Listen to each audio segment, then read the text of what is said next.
Welcome to Speak of the Devils, the premier podcast for Sun Devil Athletics. I'm Brad Denny with 3TV. I'm Joe Healy with DevilsDigest.com. We usually start with some news, so I'm going to drop some in there. It's been a couple weeks, but huge congratulations to my man Brad Denny. Some huge light news that occurred a couple weeks ago. We just haven't recorded since that point. We usually don't talk about old news, but this is good news, even though it happened a little bit. So huge congratulations to Brad and the Brad Denny.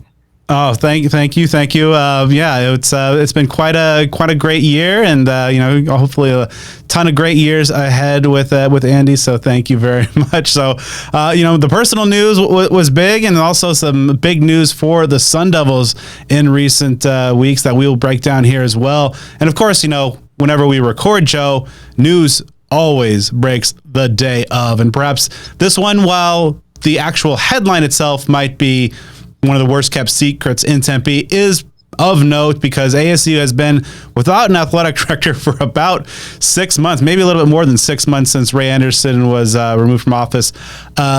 It seems that the Graham Rossini era as the athletic director of Arizona State is nearing. Yeah, I mean, it's been kind of a weird ongoing joke about ASU not having a full-time athletic director. You think about how long ago that UCLA win with the touchdown pass from Cam Scadaboo to Elijah Badger. That was like 2 days before this clock started ticking. And then it even starts to become thrown around in a positive context, like with the progress that Bobby Hurley and basketball's had and football recruiting. Like, maybe you don't need an athletic director. Just wing it on your own. Regardless, it does appear, of course, our guy, Hoda Rubino, on the spot earlier this afternoon, and we are recording this here on Tuesday evening, reporting that Graham Rossini would be named ASU's next athletic director. As you mentioned, kind of the worst kept secret because it's something that has been discussed quite a bit on message boards. Hode even mentioned it when we did our spring wrap-up roundtable a couple weeks back. So again, this is not shocking news by any estimation. We'll go into much greater detail about Graham Rossini and our outlook with that in a future show, especially once that announcement is officially made. But we certainly will give some takes here because this news, again, even though it's kind of been known and in process for a while, certainly has elicited a mixture of reactions from the fan base. Just by the sheer nature that it's an internal promotion, it has drawn the ire of a certain segment of fans and boosters just because of all the turbulence and turmoil that has surrounded Sun Devil athletics in the latter years of the Ray Anderson era. And now it should be noted that Graham was not here for the when the alleged NCAA football violations did occur, but of course, with Dr. Crow not being the most popular man in Sun Devil athletics circles, the sheer fact that he's promoting from within has led a lot of people to worry that perhaps that would be just kind of that the new athletic director would be kind of a puppet of of Dr. Crow, and just that the sheer fact that all the turbulence and scandal and just all the self-inflicted errors and wounds that this athletic department has thrust upon itself in recent years, that a breath of fresh air, an outside perspective was necessary. How much credence are you paying those particular points, Joe? I think there certainly could be value in an outside hire, especially if it's someone on that higher tier.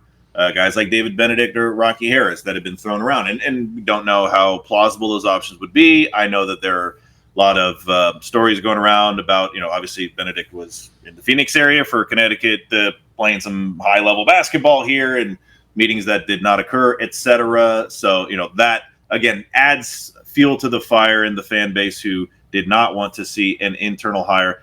But at the end of the day, I really think that folks just need to see the forest for the trees and really understand that there are some that had qualms not knowing what you just said about the fact that Graham Rossini was not at Arizona State when the infractions occurred that resulted in the NCAA investigation and, subsequent consequences.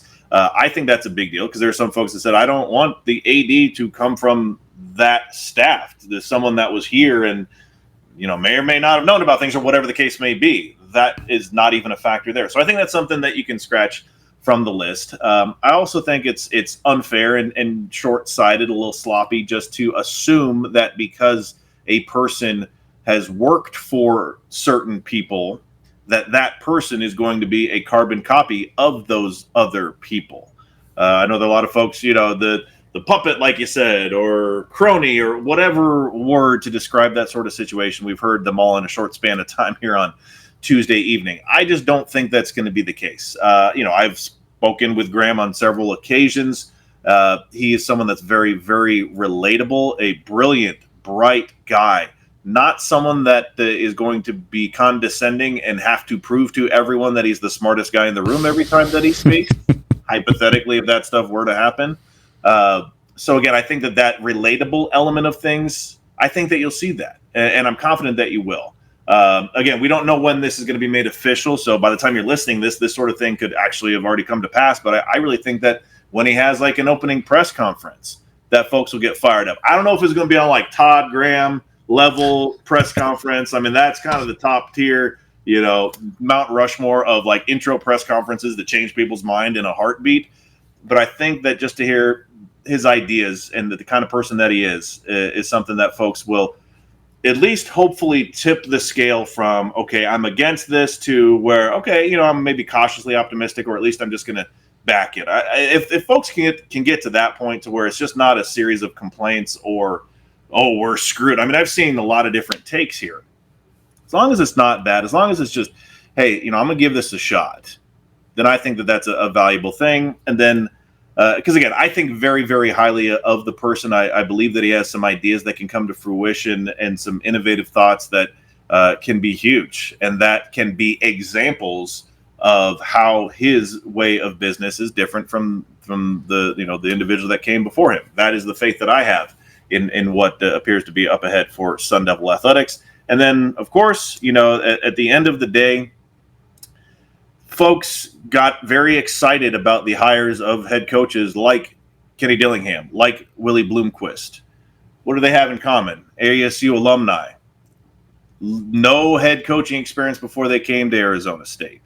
We've seen some pros and cons from that, but there's still that passion that is unmatched that those guys bring, and that a lot of folks, myself included, believe are going to eventually make those two successful at ASU. It may take a little bit, but I believe they'll get there. I feel like you have to lump Graham Rossini into that same conversation. He is an alum. He has worked in multiple capacities of Sun Devil Athletics. But yes, he hasn't been this top-level administrator before. So I think it's similar in vein to that. But I don't know that there's ever been a time at ASU where you have had the high-level administrators, obviously including athletic director, but not limited to, as well as major marquee head coaches, all of whom are ASU alumni. That is such a rare thing. And I feel like that passion can come together and get things moving in the right direction. That is my belief. Certainly going to have his plate full when he takes the job and is officially getting to work in that capacity. Obviously, across Sun Devil Athletics, there's a lot of things going on. Some positives to build upon and some negatives and some holes to dig out of. But, I do think it's kind of unfortunate that Graham's getting a lot of flack almost by, by association in terms of being an internal guy and being a hire of Dr. Michael Crow.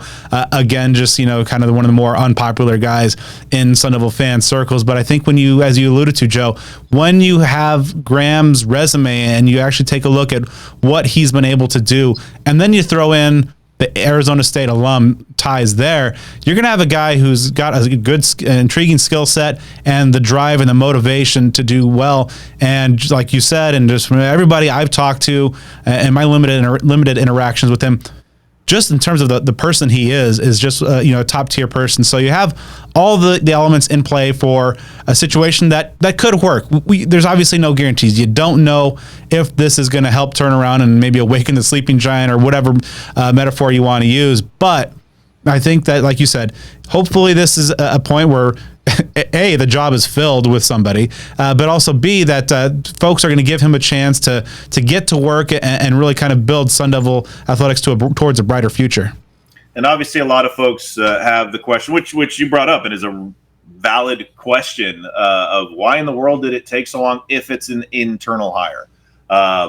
Again, valid question. Hod Rubino's made comments about how they weren't going to make a hire until after the NCAA sanctions were announced, which was a little bit ago, but not terribly long ago. I don't know, ballpark of a month or so. Time is a weird thing these days. But that obviously wasn't known in November when Ray Anderson stepped down. And that's something that, again, I'm just totally stepping out on guessing here, but that could be something that is a two-way street. I would imagine not just ASU wanting that to come and go to make its hire, but candidates, including Graham Rossini, probably want to know, hey, like, not that anybody's worried about like the death penalty or something like that, but you kind of want to know what you're dealing with before you step into a position. So that part of it kind of makes sense. And I think on just a very like general level, there's only really one thing I can think of that has happened since Ray Anderson stepped down that maybe could have been changed if there were an athletic director in place, maybe.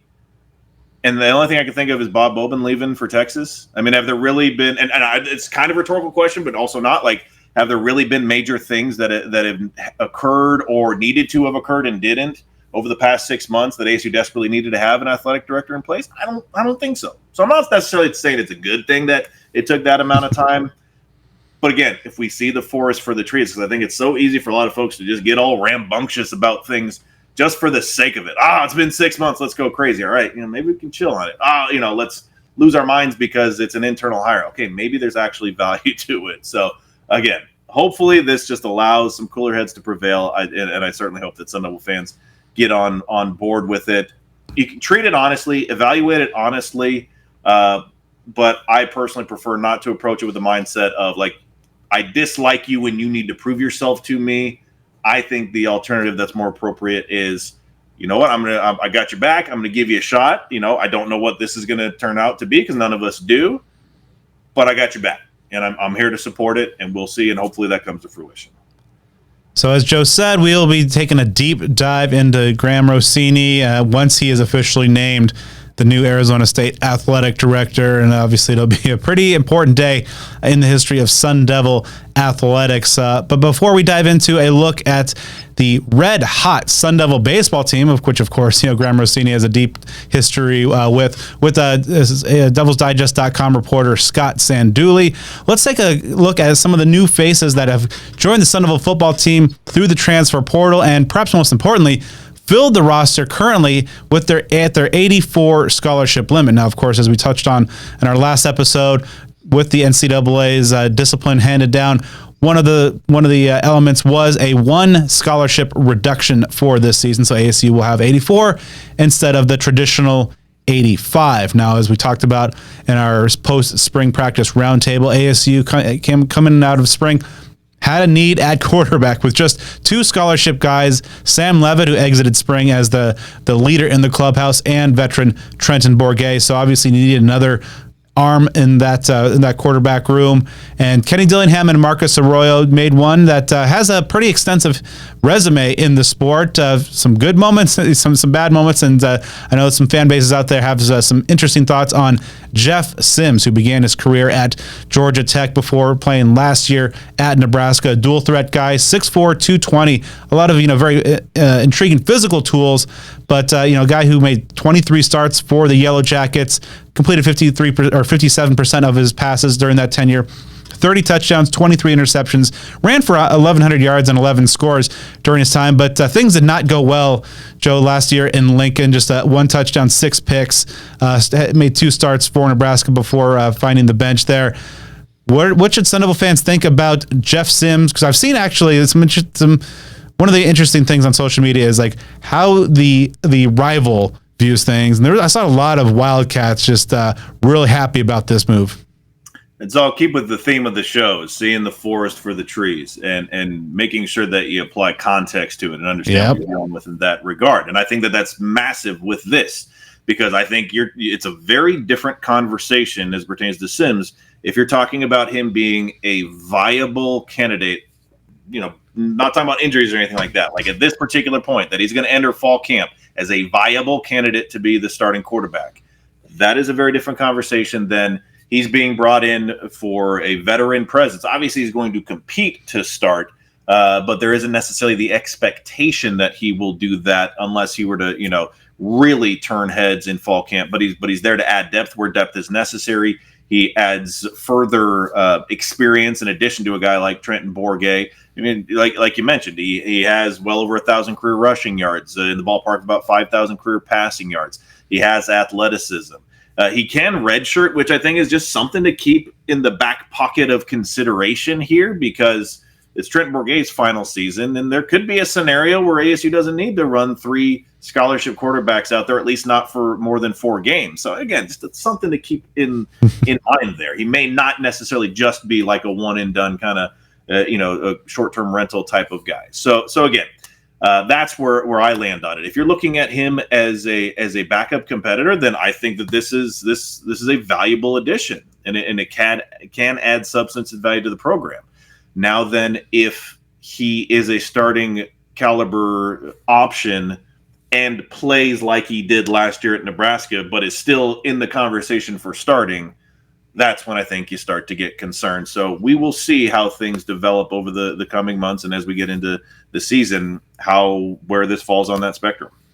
Yeah, I totally agree. Context is everything with this move, and I really liked what I saw from Sam Leavitt in the last 2-3 weeks of spring ball. I thought he felt more comfortable in the offense, and of course the rapport he was developing with the receivers, most notably Jordan Tyson, really made me think that should that trajectory continue through the summer and into fall camp, ASU should have a pretty decent option at the quarterback position, and there'll certainly be no shortage of playmakers. A couple new ones, as we'll get to in a moment, but I think that Sam Leavitt has the ability to be a decent starter, and perhaps we'll see if he can be any more in the Big 12. And of course, we've seen Trent Bourguet come to the rescue the last couple seasons, and we know what his football IQ has as well.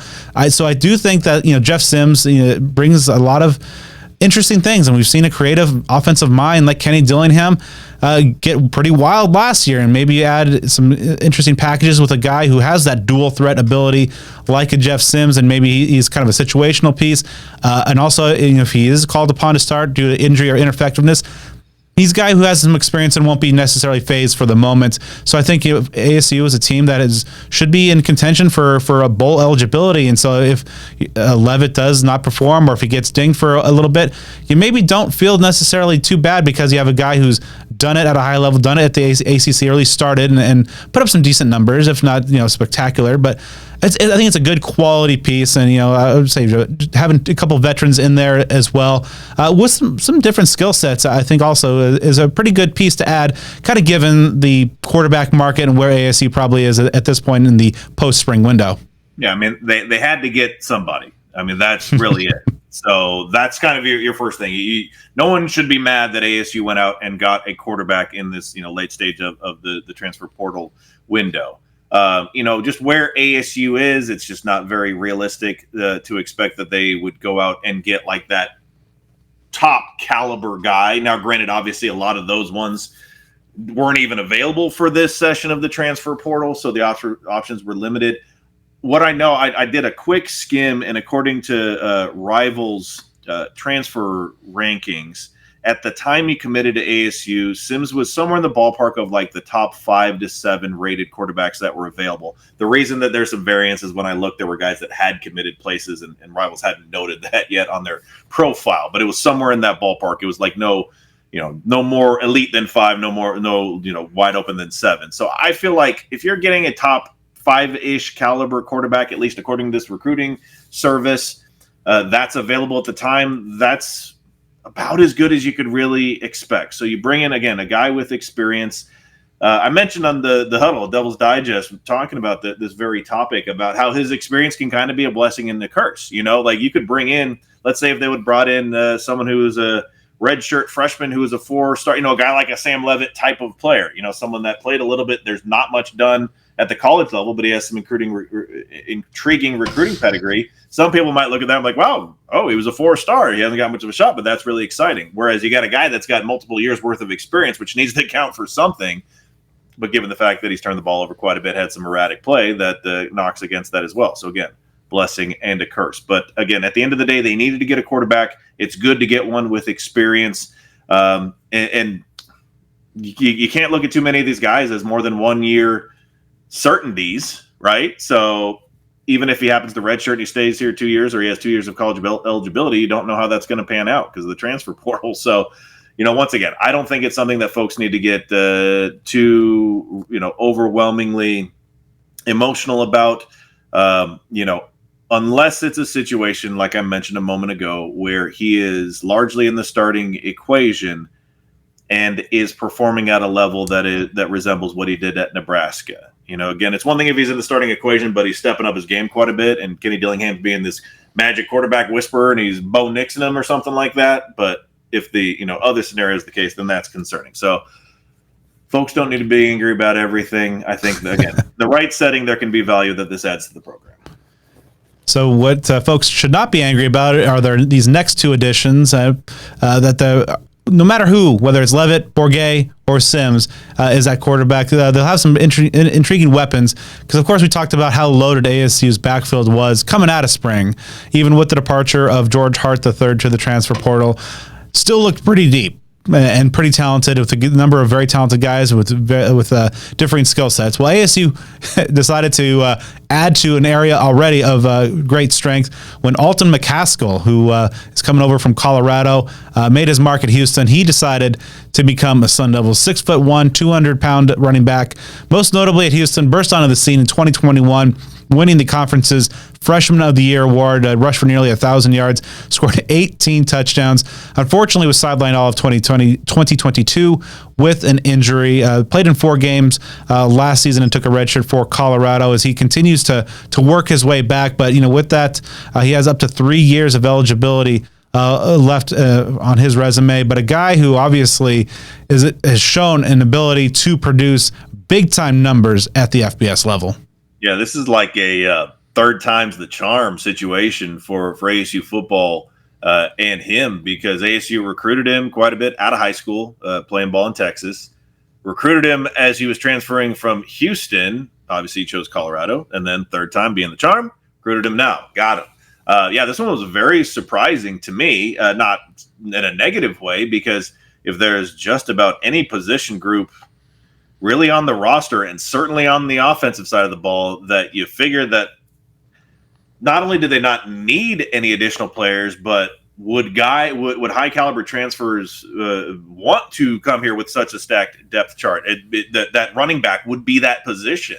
But obviously proved to be wrong. I ain't quitting in my day job anytime soon. When we were doing the post-spring wrap-up and there was a little bit of time left for that transfer portal window, there was some curiosity. Okay, how are all these running backs going to stick around? There's so many of them, and there's some talent with each of them. It just doesn't make sense. And obviously that was before McCaskill committed. So you had George Hart that left that group, but he was kind of on the outside looking in as far as significant playing time is concerned. So you add yet another piece to this. He's someone, he caught 21 passes in 2021 at Houston. So he's got some versatility, which many of the others do at running back. So we'll see how this offense really works. I'm going to be very intrigued to see how they fit all these pieces in together. Again, this is assuming that McCaskill is 100% for this season, because with a guy like Elijah Badger leaving, and we'll talk about how ASU replaced him, and quarterback there, that's an unknown. Is ASU going to be like Service Academy running the ball and wishbone stuff and throwing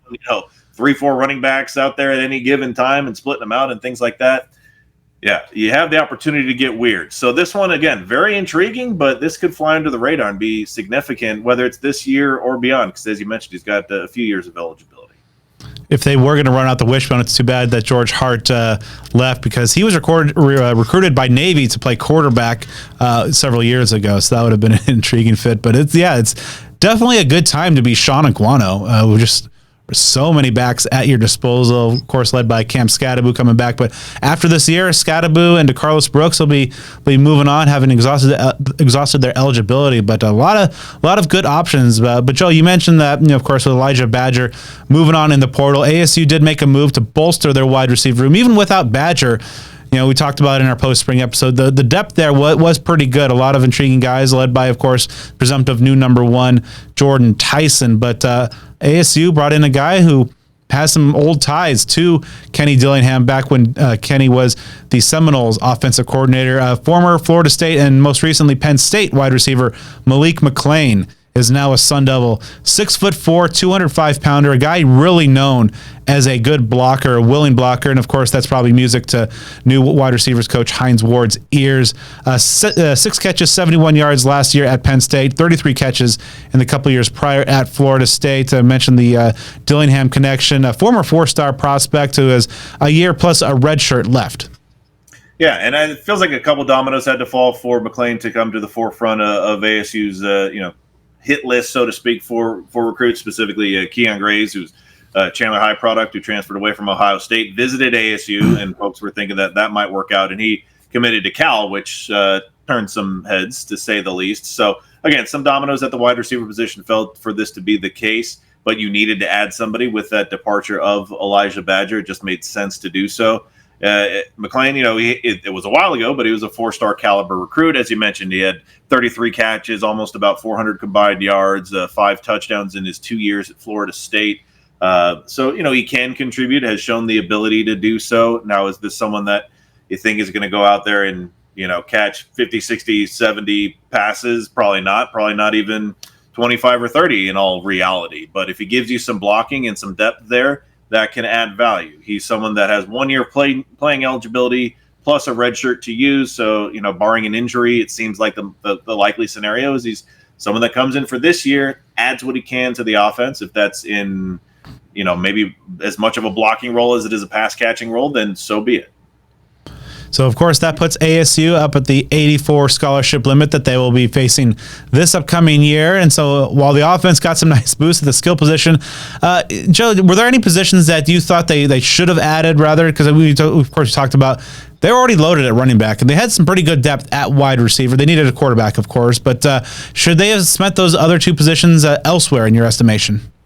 I mean, the only thing that I could really think of, the low hanging fruit of that category would be offensive tackle, but it's also something where you don't want to just pick up a warm body. You don't want to just add to that group for the sake of having depth, and it's not as though they don't have depth players. They're not at a tremendous shortage of scholarship offensive tackles. It's just you need to get guys that can play. So, if the market just wasn't really going to provide too much, and, I always say this, especially for offensive linemen, especially for offensive tackles, when there are ones that are starting caliber players, especially in this late transfer portal window, especially with this new twist to it to where, you can't do the grad transfer thing at any time. Like, this is it.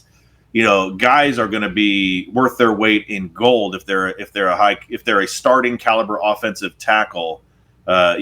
Premier programs are going to be going after them. So basically what I'm saying here is the competition is severely thick to try to find a starting caliber offensive tackle in this transfer market. So I think that probably, played into those things, because as you look through it, there just weren't too many, hugely compelling options that seemed like they were fits for ASU. So that would have topped the list in all reality, for me, because if you kind of just go through the checklist, defense, you've got a lot in the secondary, you got a lot at linebacker, your edge defensive linemen are solid. So I'd say maybe an interior defensive lineman, possibly, because you got some departures there, but offensive tackle certainly would have topped the list.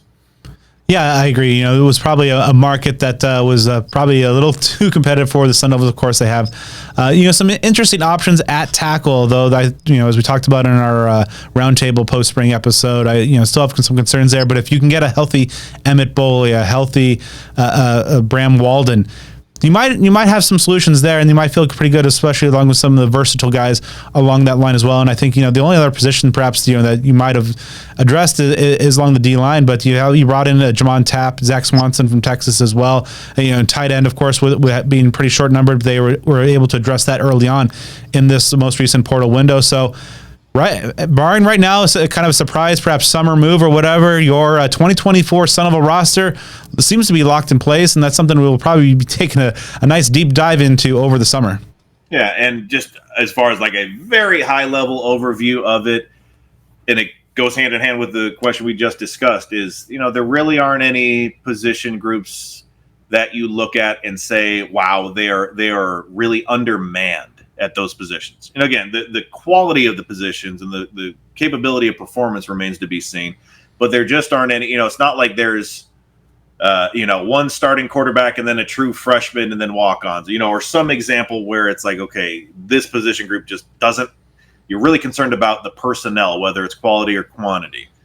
I don't feel like you're quite there. I think that they've improved, at a lot of positions, and they've added tremendous depth at a lot of positions. So all things considered, if you take a reasonable approach to it all, you got to be pretty happy with how this coaching staff has restocked the personnel, because, it's such a task year over year. I mean, dealing with dozens of guys that you're having exit the program and obviously having to replace them. All right, as the temperatures are heating up here in the Valley, so too is the Sun Devil baseball team. So that means we got to talk to our guy, Scott Sandulli, who's joining us all the way from, I believe, not so hot Connecticut. So, I mean, you must be enjoying life back on the East Coast right now. Got long sleeves on. Yeah, it's a little chilly outside. Just had to run inside to join tonight. But, yeah, we had a little rain when I got back. It's certainly a lot different from where we've been living down the Valley. But, hey, college baseball is still going on. So I'm still heating up. That's for sure. All right, so we're looking at a team right now. The Sun Devils heading into the home stretch. They have won 12 out of the last 15. Right now, just have 3 games left on the regular season schedule: 2 against Texas Tech, 1 against UNLV, and then the Pac-12 tournament, the final Pac-12 tournament. Right now, it's probably the big question right now for Sun Devil baseball fans. What viable path do you see right now for ASU to make the postseason?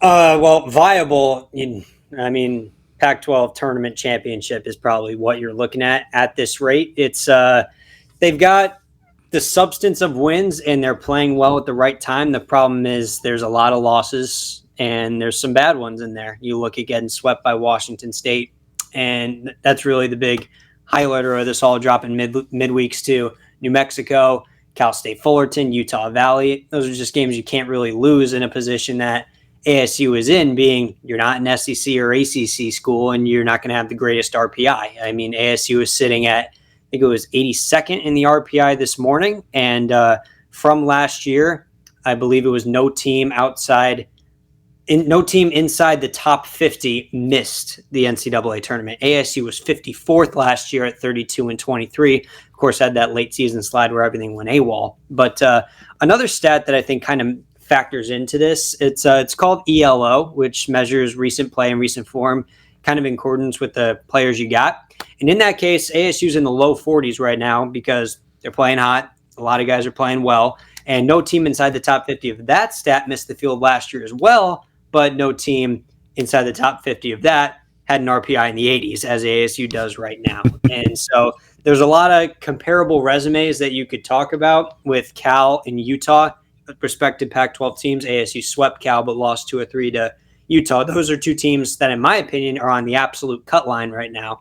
And ASU is about 10, 15 spots behind those 2 schools in the RPI right now. So I think ASU is in a position where, unfortunately for them, Texas Tech has kind of slid off from the ranked team that they were for a good part of this season, and UNLV not necessarily having their best year. So they're, no matter what they do this weekend, I don't know how much it moves the needle. So what they do in Scottsdale is going to be very, very important. And they can win all 3 games this weekend and maybe make an appearance in the Pac-12 championship game, and that might be enough. We saw that from Arizona last year, where they got hot at the right time. They took out Oregon State and Stanford from the Pac-12 tournament last year, ran all the way to the championship, lost by a run. But despite not winning the season series against ASU last year, they got the nod in. A lot to do in part to they were playing fantastic towards the end of the year. That's kind of the script ASU's following right now, but it's obviously different circumstances. We'll see where it goes. My personal opinion is I think they have to win the Pac-12 tournament. A big part of this recent stretch of winning baseball is the scorching bats of Nick McClain and Kian Vu. What has happened with those 2 guys to really kind of spur these incredible numbers over the last month and a half or so? We'll start with the guy that everyone kind of expected in Nick McClain. I mean, last year he came onto the team about midway through the season, had a wrist injury that kept him out of the first half, and he came on and down ASU's stretch where they just fell off the table and missed the NCAA tournament after contending for regional host early on in the season. Nick McClain was really the bright spot of a lineup that went quiet. I don't know the stats off the top of my head, but the first day that he got in, I think he was hitting number 2 in a lineup that was the best offense in the Pac-12 at the time. So it just goes to show the kind of talent he's got. And he was supposed to be probably the 3 hitter to start the year this year, but then again had another hand injury that took him out for the first month or so. And I'm not sure if he rushed back or not, but once he came back to the team, it took a while for him to get going. But once he did, oh my, Nick McLean is hitting absolutely everything in sight. I believe he was on a 5-game home run streak about a week ago, just won National Player of the Week where I think he was 15 for 23 in a 5-game stretch, which is just ridiculous. And so he's been that game wrecker in the middle of the order that Sun Devil fans had expected at the start of the season. And now the guy that nobody really saw coming was Kian Vu. And Vu was a freshman last year, kind of a 4th outfielder used in sparingly situations where you would come in for defense late in the game or come in for a pinch hit appearance to work a walk or lay a bunt down. And he is the blossoming that he has undertaken as a hitter is just unbelievable. And he wasn't even in the starting lineup to start the year. He took Nick McLean's spot with McLean injured, but was gradually forced out as McLean came back and some other guys were hitting. Brandon Compton, an outfielder, was hitting the ball really well to start the year.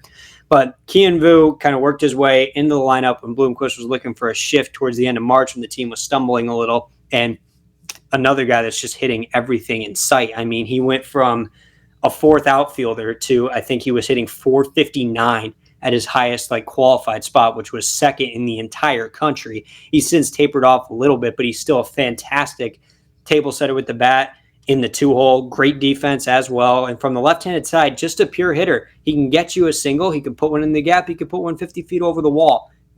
What he's done as a hitter this year is something no one really saw coming when he came to ASU.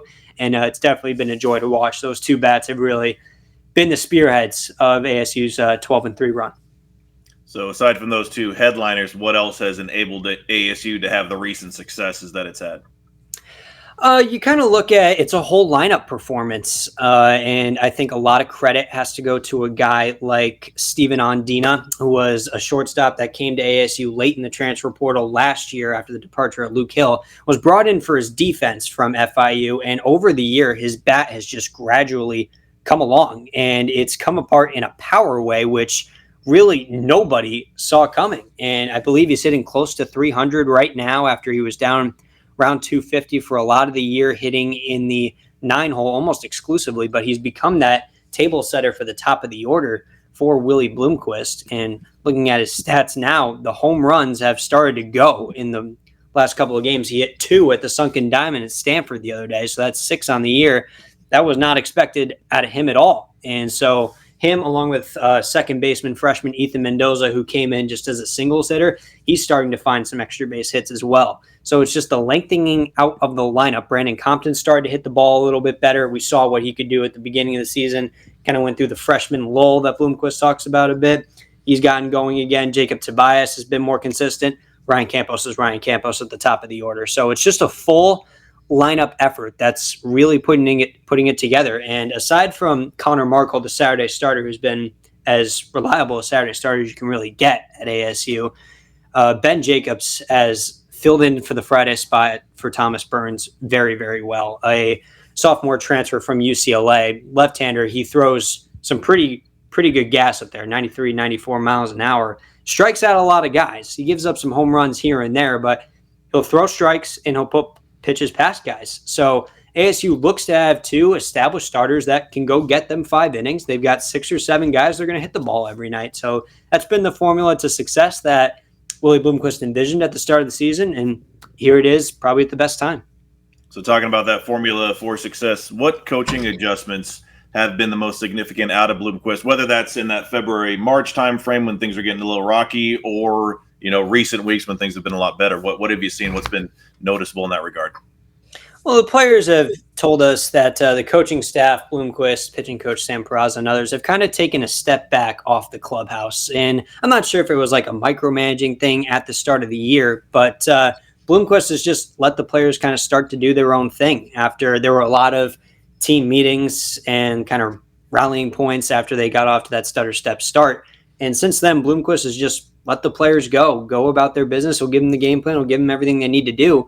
But the clubhouse is their clubhouse. And I think the players have really thrived off that. It's a very, very tight-knit group. And so I think those guys have just we talk about the power of friendship in Major League Baseball a lot. I think that's really rings true in this ASU clubhouse, and they're finding ways to win, and they're winning games that they were losing early on in the year. I don't know if Bloomquist kind of giving the players their own initiative is part of that, but that's what's been going on. They've been winning. So we knew heading into the year that this was a overall young pitching staff, a lot of question marks, a lot of areas, perhaps for future growth. Right now, the team ERA is hovering over 6.5. And how does the performance so far? And you mentioned a couple of guys, some battling injuries as well. How does the expectation or the performance so far measure up to your expectations heading into the season? Well, it's tough to have a lot of expectations on a pitching staff when their main ballpark is Phoenix Municipal Stadium. Baseballs fly out of that yard like crazy. I remember when they were playing, I think it was the series against Washington, somebody for the Huskies hit a home run that was at a 50-degree launch angle. That just goes to show you get a ball up in the atmosphere at Phoenix Muni and it's going to fly. That's just the way that ballpark plays. And Willie Bloomquist has said you got to have a thick skin as a pitcher to be able to pitch at Phoenix Muni. And that's why I think a guy like Connor Markle has been so successful as the Saturday starter. Had an ERA under, I think it was 3.5 until he ran into some trouble against Washington a couple of weeks ago. But this pitching staff is, I think, doing the best they can with the circumstances they have at Phoenix Municipal Stadium, and that you throw a strike and the batter puts the barrel to it, not good things are going to happen. So I think that they're a lot better from the start of the season where walks were plentiful. They were giving away free bases. There's been some spurts of where it's kind of come back a little bit, but it's mostly been managed. And so they're trusting in their defense and putting the pitches there for the batters to beat them. And with the atmosphere of Phoenix Municipal Stadium, that's going to happen a little bit more than anywhere else than you could be. And so I think that these pitchers are kind of a victim of that, but the walks have been cut down. The hit by pitches have been cut down. They're doing a better job of making the opposition beat them, which is important. So if the Devils, fail to win the Pac-12 title or make the postseason, kind of the narrow pass that we talked about off the top, it'll be 3 straight years with no postseason for the Devils under head coach Willie Bloomquist.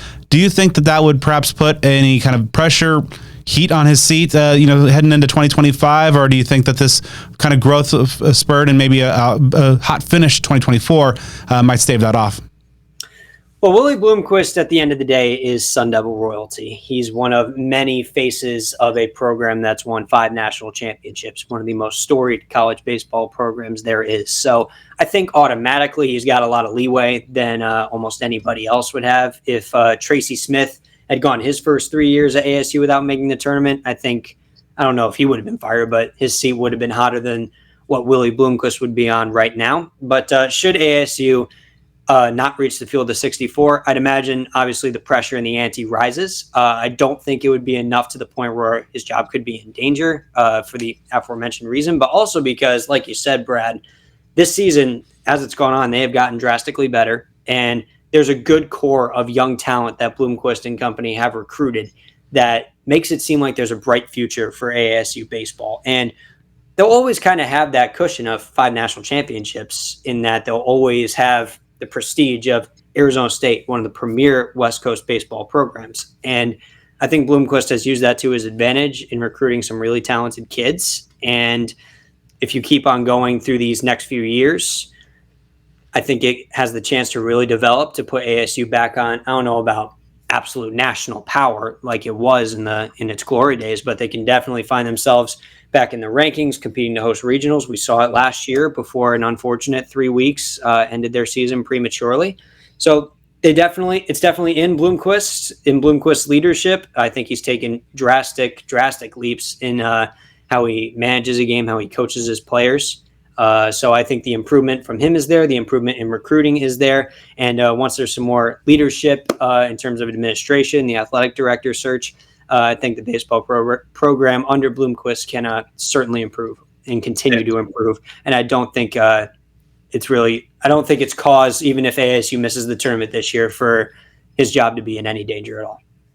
And what a perfect segue that is. Here, as we're recording, a hot news item in social media is reports that Graham Rossini will be named ASU's next athletic director. And it's kind of like the worst kept secret kind of thing that has been heavily rumored for quite a while. As folks know, he's got a very deep background with not just the sport of baseball, but of course Sun Devil Baseball, previously as the director of operations, worked with the Diamondbacks. He was instrumental in bringing Willie Bloomquist to Arizona State. So given that relationship that Graham Rossini has with Willie Bloomquist, how do you see that impacting Willie's future at ASU and Sun Devil Baseball as a whole, assuming Graham becomes the athletic director? Yeah, for sure. So Graham Rossini obviously has plenty of background with Arizona State baseball and certainly knows Willie Bloomquist well. And so that automatically helps Willie Bloomquist out in any potential job security issue that should come up. But this is a guy that cares about ASU baseball in a way that, I mean, I haven't been around ASU for too long, but he would have the care and the effort in that program. ASU is one of their most storied programs that is required in this day and age, especially considering ASU's NIL situation, to kind of keep that program and get that program back to where it kind of needs to be. And he was instrumental in hiring Willie Bloomquist in 2021.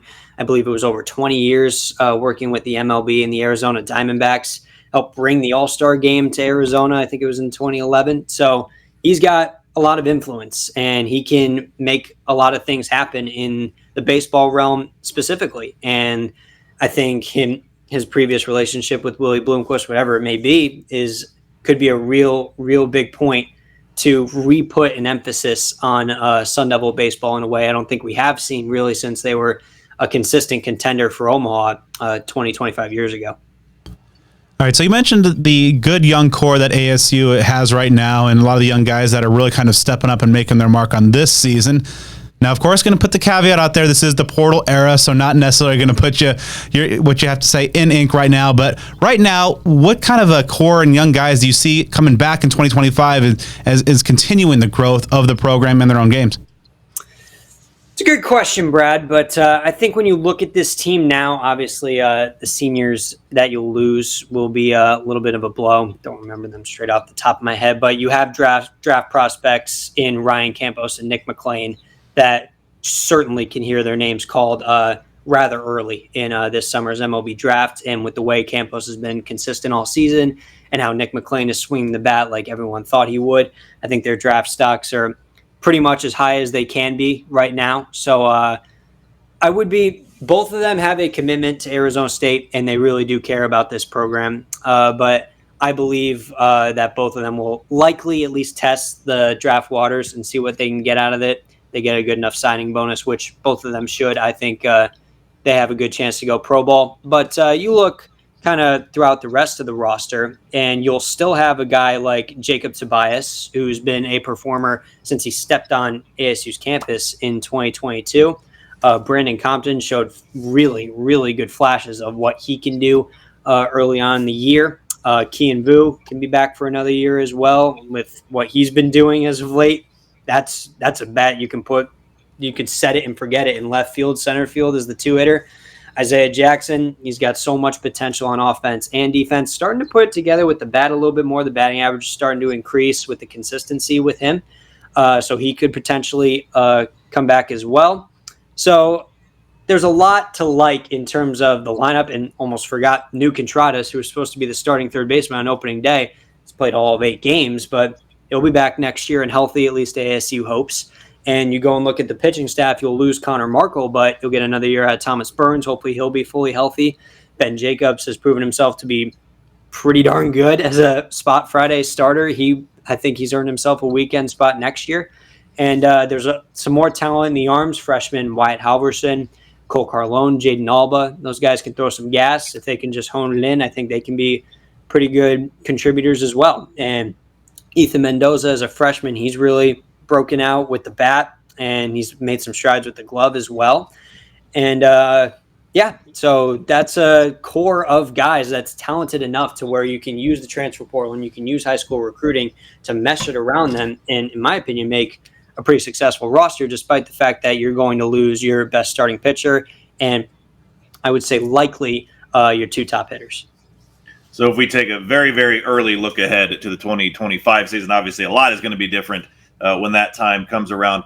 What are some of the high-level things that you think Willie Bloomquist needs to address over this offseason in order to help propel this program off this, tournament bubble scenario that it's been the last 2 years, and obviously even beneath that, the first year?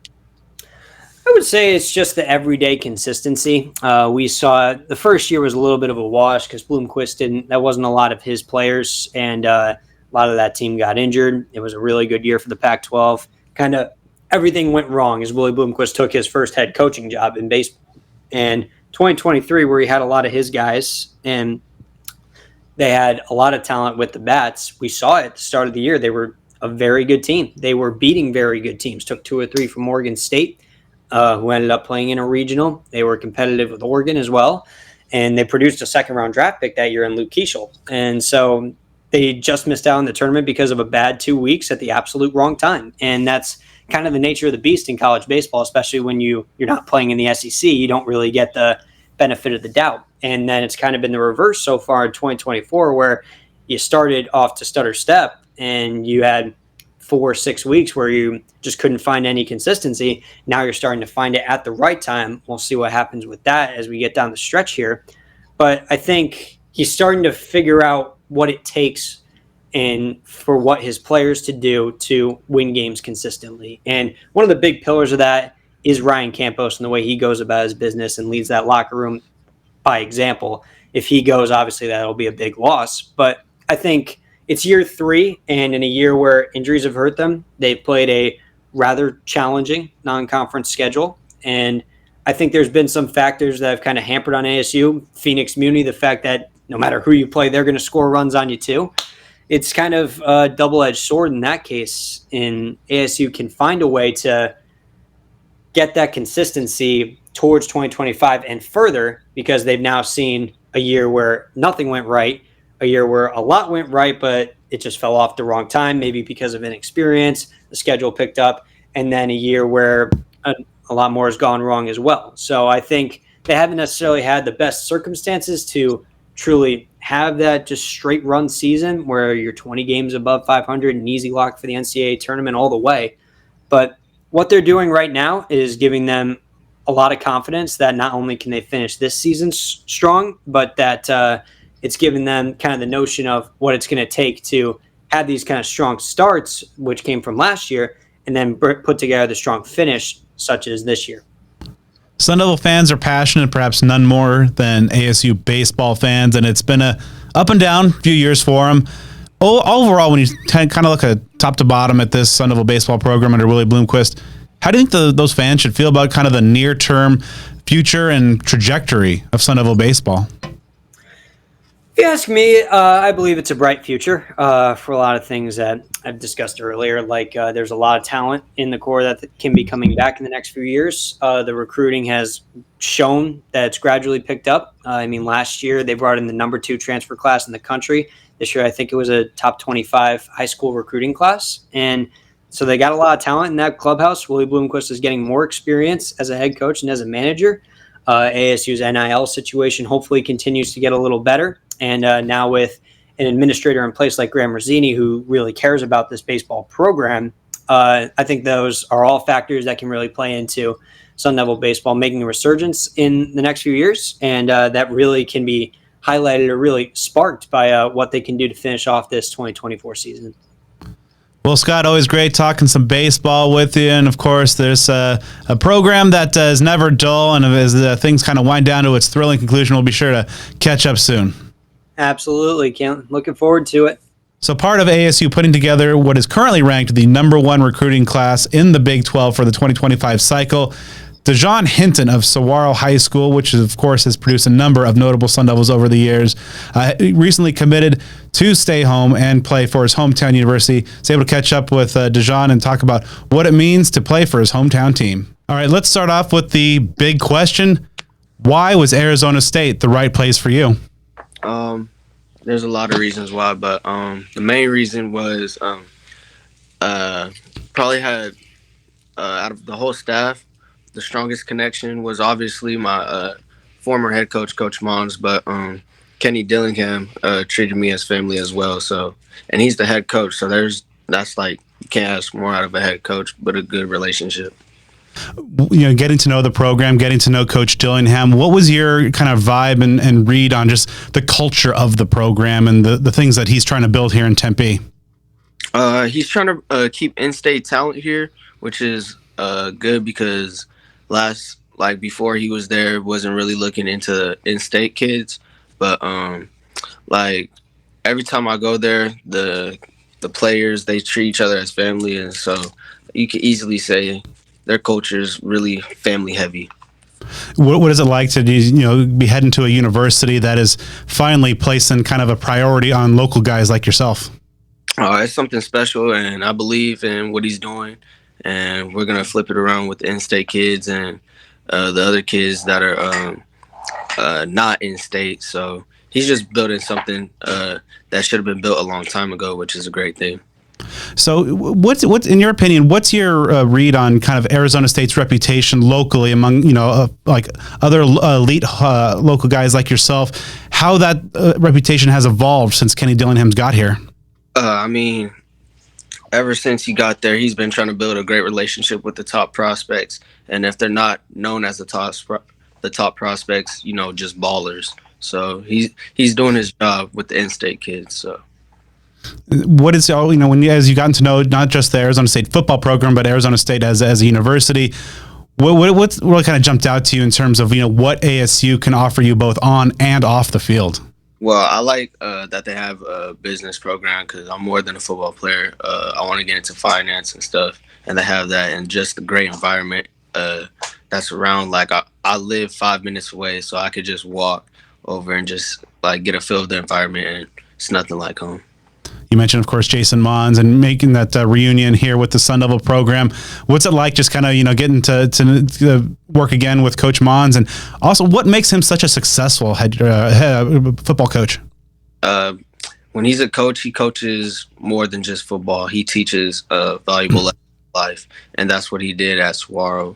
And I know if I go there, he's going to tell me what I need to hear, not what I want to hear, and that's all you need to be successful in life.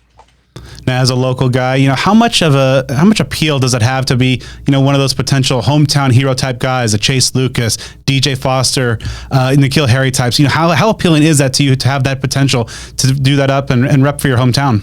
I just needed the platform. Now I'm about to go do it. And of course, you and Rylan Dillard Allen are just kind of two of the first guys here in the committing to in the 2025 class and kind of building that Arizona connection. Are you guys just kind of working your way and maybe you can try to rally others to be kind of continue that wave? We've seen the success ASU has had with the Texas to Tempe pipeline, but are you guys going to be kind of at that forefront of kind of the Arizona Stay Home movement? Yeah, I'm trying to get a few players. I'm trying to get Gio Richardson from Basha, Logan Powell from Brophy, Garrett Martin, my teammate, and I'm just trying to get the best of the best that I've seen. So hopefully we can get him to come over. Now, of course, last season was difficult with the injury and just kind of coming back. How tough was that for you of just not being able to get out there and contribute and maybe put some good film out there? It was tough because I love ball, but I had to view it as a learning lesson and more of a study to the game. Just to see if this is actually something I would want to do. And obviously it is because I stayed engaged the whole time. But my family, teammates, coaches, even the staff at the school, they helped me hold my head high. So it wasn't just me, it was a collective group effort. One thing that I've found in talking to guys who are coming back from big injuries is just kind of the mental rehab is sometimes as arduous as the physical rehab, and just kind of not be able to be out there with your team. How is that aspect like in terms of not just getting healthy physically, but also kind of the mental overcoming those mental hurdles on your way back? Oh no, the mental battle is probably need a more focus on than the physical battle because it's easy to check out of something like going to rehab almost every day. Like your mind got to tell you you're going to do it. It's not just you doing it. It's like your mind is controlling you. So definitely have to have the mental of getting better each and every day to come back better and stronger. Now you're a guy who, when you're out there on the field, can make some big big plays both on offense and on defense. What do you have a sense as of right now where ASU perhaps sees your future? Yeah. Right now, I want to be a DB, but I'm not afraid to play receiver. I know what I can do as a receiver, and on the offensive side, I play with a lot of confidence, and I just know I could be a problem on defense or on offense. But on defense, it just comes natural to me. The game's slower, and I just feel like it will be easier and something I could keep building up on. What's more rewarding for you, making like a big time play on defense with a big hit or a big pick, or making a big time touchdown catch on offense? What's more thrilling for you? I said big time pick.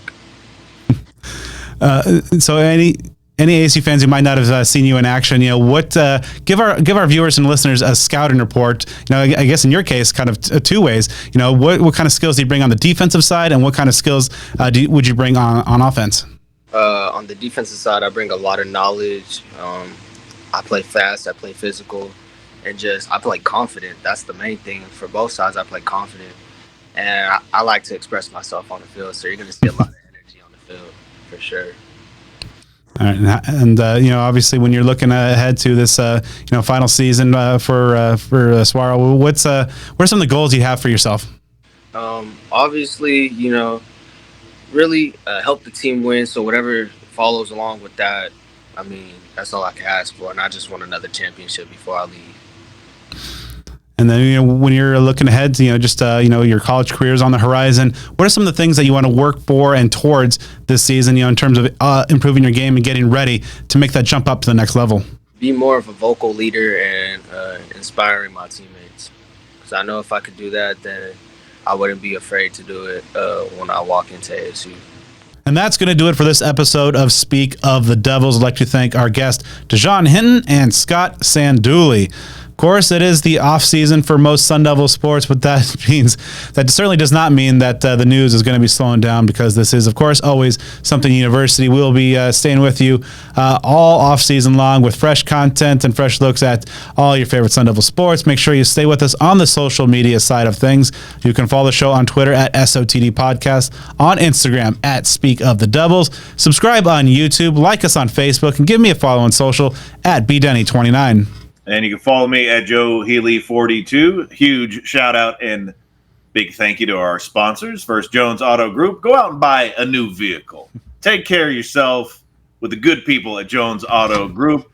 Become a subscriber of devilsdigest.com. Even though the school year is over, there is no downtime, and time passes quickly. Before you know it, fall camp's going to be here. It's going to be off to the races all over again. You got to be in the know. devilsdigest.com.